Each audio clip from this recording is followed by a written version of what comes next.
Part of the advocacy for accountability is using data from research to establish facts and formulate recommendations when engaging governments and institutions involved in development cooperation. CSOs rely on data to inform advocacy strategies and influence policy positions. This is particularly true in this era where discernment of what is relevant information is important, given the vast amount of data available. In this video, we'll walk you through the concept of open data and the principles of data management.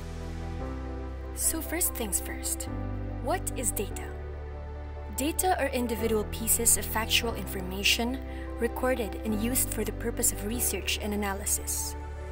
Data can be in the form of numbers or texts that are grouped together using visualization tools such as tables, graphs, or charts.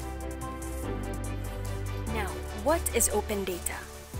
Open data is the idea that certain data should be freely available for everyone to use, manipulate, and republish as they wish without restrictions from copyright, patents, or other mechanisms of control. In the 1940s, Robert Merton introduced what is known as the Mertonian norms of scientific research, which included communalism, or the idea that scientific knowledge must be a common good to be shared among the scientific community.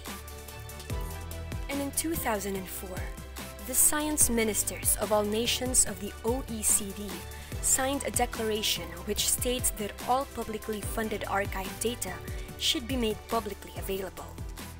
But this declaration is not legally binding, which means that one can't enforce this before a court.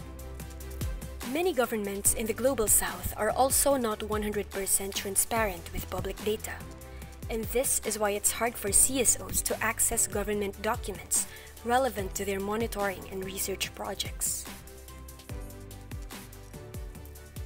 One way to go around this is to look for open data platforms from multilateral institutions and other CSOs. The CSO8 Observatorio, which ROA AP developed, is one such platform. The CSO8 Observatorio is a civil society-initiated and maintained database of development projects funded through ODA or by IFIs. It envisions two. Number one, promote awareness and transparency on the management of ODA. Number two, aid research and analysis on the trends and impacts of development projects. Number three, assist engagement of CSOs with recipient and donor governments for the effective and efficient use of public funds and for the protection of human rights and democracy. Number four, assist advocacy campaigns of communities or grassroots and people's organizations. Number five, facilitates shared learning and discourse among CSOs, policymakers, academia, and media for the promotion of human rights-based people-powered sustainable development. CSO reports to the Aid Observatorio come from different sources: public policy on aid, budget, public expenditure, foreign debt, aid flows, impacts of aid. CSOs acquire these information from government agencies, academia, and other institutions. The most prominent sources of development cooperation data are from the OECD and UN agencies.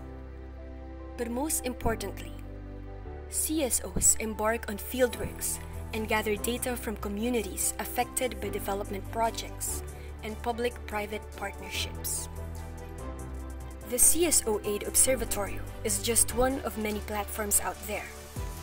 Generally, open databases provide transparency and democratic control, participation, self-empowerment, improved effectiveness of government services, impact measurement of policies. But open data must be carefully managed because these are sensitive pieces of information. Data management refers to an administrative process by which data is acquired, validated, stored, protected, and processed, and by which its accessibility, reliability, and timeliness are ensured to satisfy the needs of data users. Data management has 10 principles to live by. Number 1. Data is an asset. Number 2. Data is shared. Number 3. Data is accessible. Number 4. Data is transparent. Number 5. Data is reliable. Number 6. Data quality is fit for purpose. Number 7. Data is compliant with law and regulations. Number 8. Data is secure. Number 9. There is a common vocabulary and data definition. And number 10. Data management is everybody's business. CSOs doing research may face the need to implement data protection measures to safeguard the privacy of personal data in order to prevent it from being misused. Also, the widespread use of social media increased the challenges to data privacy and security. Aside from issues on who controls the data being shared on social media platforms and how this data is processed and used for corporate profit, the potential of social media to be used for surveillance and tracking has been highlighted by activists. While social media platforms are useful for rights advocates, in many countries, these are used by organized and well-funded groups to deliberately spread disinformation to affect public perception on social issues. Moreover, although data protection laws can protect privacy, they can also be used to undermine CSOs' work by imposing strict requirements for compliance. It is important to check which data protection laws are applicable in your area of work. Privacy International lays down these key principles in data protection and privacy. Number 1. Fair, lawful, and transparent. Number 2. Purpose limitation. Number 3. Minimization. Number 4. Accuracy. Number 5. Storage limitation. Number 6. Integrity and confidentiality. Number 7. Accountability. Again, data must be secured and protected at all times.